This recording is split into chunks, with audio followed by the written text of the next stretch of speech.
Ciao, and welcome to Immersion Travel Italy, where we don't just visit Italy, we experience it. I'm Caterina Ferrara, travel author and festival enthusiast, bringing you insider tips, hidden gems, and unforgettable adventures across Italy.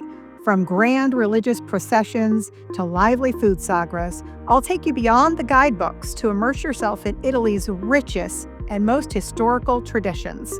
Whether you're planning your next trip or dreaming of La Dolce Vita, join me as we explore the heart and soul of Italy, one festival at a time. Today, we're here to talk about Syracuse.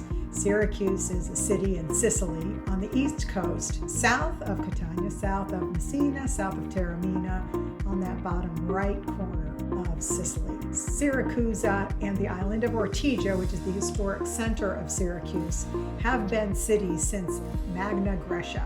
As a matter of fact, Syracusa was a very important city, one of the most important cities of ancient Greece. Let's start, as we always do, in Piazza Duomo, the center of the historic city. Here we'll find the Cathedral of Siracusa. This cathedral is extremely unique because it was built on top of a 5th century Greek temple to Athena. It was built in the 7th century, and the Catholic Church, when they built it, left a lot of the structure of the temple there. So when you're inside of this church, it's so interesting because the Greek columns are still there from the original temple to Athena. It's very interesting architecture. It also has a Baroque facade, and that is because after the 1693 earthquake, it, like many things in Sicily, had to be redone, and that facade was built after the 1693 earthquake. So, a very interesting visit, certainly. Also in the center of Ortigia on that island is the font Artusa. And this is an interesting font, again known from Greek times. It has fresh water and a spring linked to Greek mythology, and papyrus currently grows in the font as it has for a long time. There is a temple of Apollo in Syracusa, a ruin, and that's from the 6th century before Christ. Castello Meniace is a fortress. It has great fortress walls and a really interesting military structure. It was built in 1232 by the Holy Roman Emperor Frederick II Hohenstaufen, and it has got extremely interesting structures all around, and it really, walking along the castle, really makes for great views of the sea. And there are little spots where people go swimming, small beaches there along that medieval defensive structure. It's really interesting. There's also a Jewish bath and some Jewish history in Syracusa that I recommend you visit. And there's also another important church called the Chiesa of Santa Lucia alla Badia. The reason you're going to visit this church is the Caravaggio painting, The Burial of St. Lucy, is currently located there. There's also the beautiful Lungomare, and there's a port as you cross over into Syracuse. The Greek ruins, the Greek temple, and the Greek theater are on the Syracusa side. So you may need to take a taxi over there, depending on how far you want to go walking. We went to see a Greek drama in the Greek theater. It was very interesting, and it felt like we were there with a lot of school groups. We were there in May, so it was kind of the end of the year when people are doing, high school field trips, and there were a lot of school groups there. It was very, very beautiful to be in this setting that was also the setting, thousands of years ago, where people went to see the Greek dramas. So I highly recommend that experience if you're in Syracuse at the time where they're offering those. They offer them all through the summer, and they are very nice productions, so I highly recommend that. Now we're going to talk about the Festa di Santa Lucia, which is the major festival in Syracuse and a major festival in Sicily. So in order to talk about that, like we always do, we're going to have our guest hosts, which are a part of the Notebook LM group, and we'll get that started for you. You can listen about the festival, about the history of the festival, and also learn a little bit about Santa Lucia. So that's up next. All right, get ready to dive deep into Syracuse, Sicily. Awesome guides about the city and all the cool festivals that happen there. I bet it's beautiful. This one's gonna make you feel like you're right there in the heart of it all. UNESCO World Heritage Site. Okay, tell me more about that. Syracuse is amazing. It's like if you walk down these narrow streets, you smell citrus blossoms everywhere. Sounds delightful. You find a little piazza, a hidden fountain bubbling away, that the sun's hitting that old stone. Love it. I feel like I need a vacation. And the history, everywhere you look, ancient Greece, Rome, Norman castles. Wow. It's amazing. Okay, so Sicily. In my head, it's all beaches and sunshine. Yeah. Syracuse was a big deal back in the day. Like how big? Like rivaling Athens big. So how'd it go from, like, ancient powerhouse to UNESCO World Heritage? Well, about 50 years ago, the island of Ortigia, that's where the historic center is, it was practically a slum. Oh, wow. But then in the 80s, they started revitalizing everything. Now it's a cultural hub. That's amazing. A real comeback story. Anything else that makes Syracuse special? You want to know something really cool? Always. Syracuse is the only place in Europe where papyrus still grows naturally. No way. Like the ancient Egyptian writing stuff? Exactly. You can see it at the Fountain of Arethusa. I am so there. Okay, but let's get to the main event, the Festival of St. Lucy. Now that's where the magic happens. Thousands of candles, a silver statue of St. Lucy paraded through the streets. Pure emotion. Hold up, I'm missing some background here. Who is St. Lucy and why is she so important in Syracuse? St. Lucy's the patron saint of Syracuse. She was a young Christian woman back in the 4th century AD when things were tough for Christians. Tough. The Roman Empire was not a fan. Emperor Diocletian, super anti-Christian. Oh, yikes. He basically said, give up your faith or face the consequences, which often meant death. Serious religious conflict then. And St. Lucy. She was known for her rock-solid faith.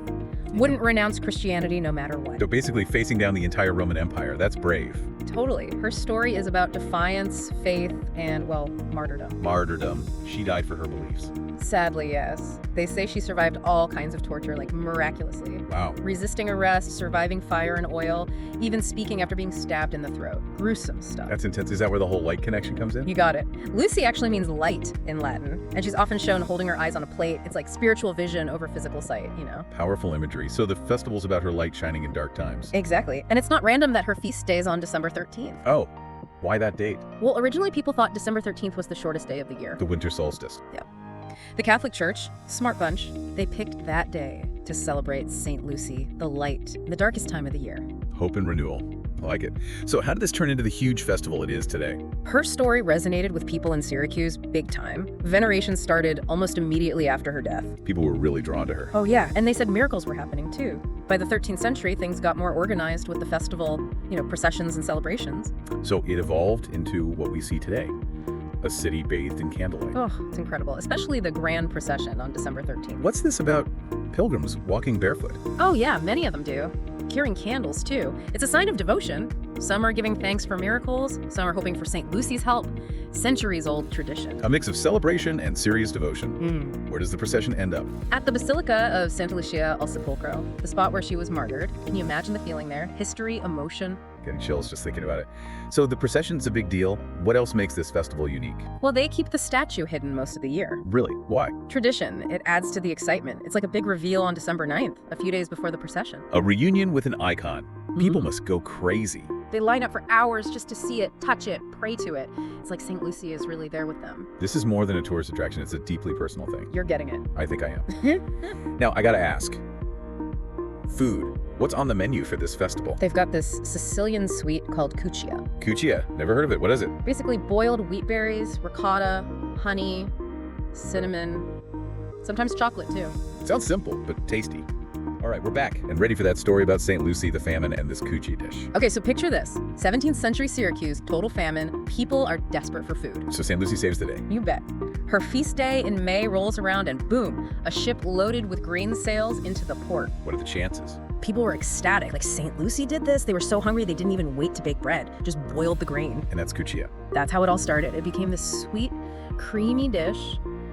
The wheat berries, they're like the grain that saved them, and the ricotta, honey, cinnamon, chocolates, that's the sweetness of St. Lucy. Wow, eating a piece of history, literally. But let's get back to the December festival, the procession. What's it actually like to be there in the crowd? Imagine you're in Ortigia, surrounded by people, everyone holding candles. It's like a sea of flickering light. Beautiful. The air smells like incense, beeswax. You hear chanting all around. Then you see them carrying the silver statue. So what happens when they reach the Basilica Santa Lucia al Sepolcro, the climax of the whole thing? Oh man, the bells ring out. Everyone's chanting Syracuse one last time. It's a huge release, celebration, and reflection all at once. Emotional, I bet. And the statue stays there after the procession. Yep, 8 whole days. So people can visit, pray, pay their respects at her tomb. The Basilica becomes like a pilgrimage center for over a week. Yeah. Amazing how this one event, this one saint, brings so many people together. power of faith, tradition, it's incredible. And, in a world that feels so divided, this kind of shared experience is really special. It connects us. It makes you wonder what else is out there. What other stories and hidden gems Syracuse has to offer. Totally. And you know what? We've been so focused on the festival, we haven't even talked about all the other amazing things to see and do in Syracuse. Oh yeah, there's more to Syracuse than just St. Lucie. What else is there? Back in Syracuse, and wow, what a deep dive this has been. Really feeling the spirit of the festival of St. Lucie, huh? Absolutely. It's amazing how this festival is both super personal and also something everyone can connect with. It's true. You've got people deeply rooted in their faith and then others just blown away by the whole experience. That's the beauty of it. It really is. Okay, so we've covered the festival, touched on the history, Yeah.